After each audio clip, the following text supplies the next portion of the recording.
Hi అండి, welcome to Jakkampudi recipes. ఈరోజు మన రెసిపీ వచ్చేసి గోధుమ రవ్వతో ఉప్మా. చాలా మందికి ఉప్మా అంటే అస్సలు ఇష్టం ఉండదు కదండి. కానీ ఈ పద్ధతిలో ఒకసారి ట్రై చేసి హెల్దీగా ఇలా చేసి పెట్టారంటే పిల్లలైనా పెద్దవారైనా సరే లొట్టలు వేసుకుంటూ తినేస్తారు. ఇప్పుడు ఎలా చేసుకోవాలి ఏంటి అనేది ఈ వీడియోలో చూపిస్తాను. లాస్ట్ వరకు స్కిప్ చేయకుండా ఈ వీడియో మొత్తం చూసేయండి. చూసి అలాగే వెళ్ళిపోకుండా లైక్ చేసి మన ఛానల్ని సబ్స్క్రైబ్ చేసేయండి.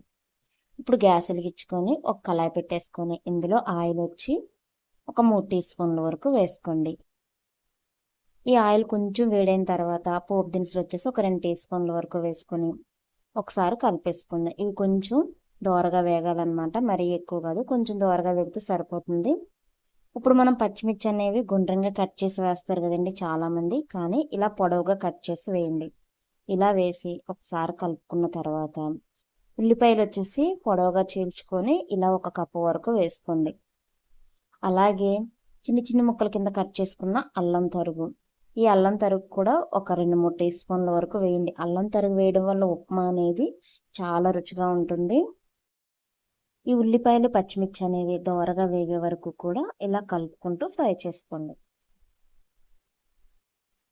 ఇప్పుడు ఇందులో 2 రెబ్బల వరకు కరివేపాకు, అలాగే సన్నగా కట్ చేసుకున్న కొత్తిమీర కూడా ఒక పావు కప్పు వరకు వేసుకోండి. ఇలా వేసుకొని గరిటె పెట్టి ఇలా కలుపుకుంటూ ఫ్రై చేసుకోండి. ఇలా దోరగా వేగిపోయిన తర్వాత ఒక పావు కప్పు వరకు వాటర్ తీసుకొని ఇందులో వేసేయండి. ఇలా వేసి ఒకసారి కలుపుకొని ఒక 2 టీ స్పూన్ల వరకు గల్లులుప్పు, కొంచెం కలర్ చేంజ్ కోసం నేను పసుపు అనేది ఒక 1/2 టీ స్పూన్ వరకు వేసానండి. మీకు కావాలంటే వేసుకోండి, లేకపోతే స్కిప్ చేసేయండి. పసుపు వేయడం వల్ల మనకి చాలా బెనిఫిట్స్ ఉన్నాయి, చాలా హెల్దీ కూడా. ఇందులోనే పెప్పర్ పౌడర్ వచ్చేసి లైట్గా ఒక చిన్న చిటికెడు వరకు వేయండి, టేస్ట్ అనేది చాలా బాగుంటుంది. ఇలా వేసి ఒకసారి కలిపేసుకున్న తర్వాత మూత పెట్టేసి బాగా మరిగించుకోవాలి. ఇవ్వండి, గోధుమ రవ్వ వచ్చేసి నేను 2 కప్పుల వరకు తీసుకున్నాను. మనకి వాటర్ క్వాంటిటీ చెప్పాలంటే 2 కప్పుల రవ్వకు వచ్చేసి ఒక 4 కప్పుల వరకు వాటర్ అనేది తీసుకుంటే సరిపోతుంది. చూడండి, వాటర్ అన్నీ కూడా ఇలా మరిగిపోవాలన్నమాట. ఇలా పావంతు వాటర్ ఉన్నప్పుడు మనం తీసుకున్న ఈ 2 కప్పుల రవ్వను కూడా ఇందులో వేసేసుకోండి. ఇలా వేసేసి కలుపుకుంటూ కుక్ చేసుకోవాలి.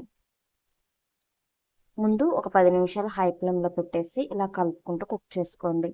ఒక 10 నిమిషాల తర్వాత లో ఫ్లేమ్లో పెట్టి ఒక 5 నిమిషాల వరకు కుక్ చేసుకుంటే మూత పెట్టేసి చక్కగా మనకి గోధుమ రవ్వ ఉప్మా అనేది చాలా పర్ఫెక్ట్గా వచ్చేస్తుంది అనమాట.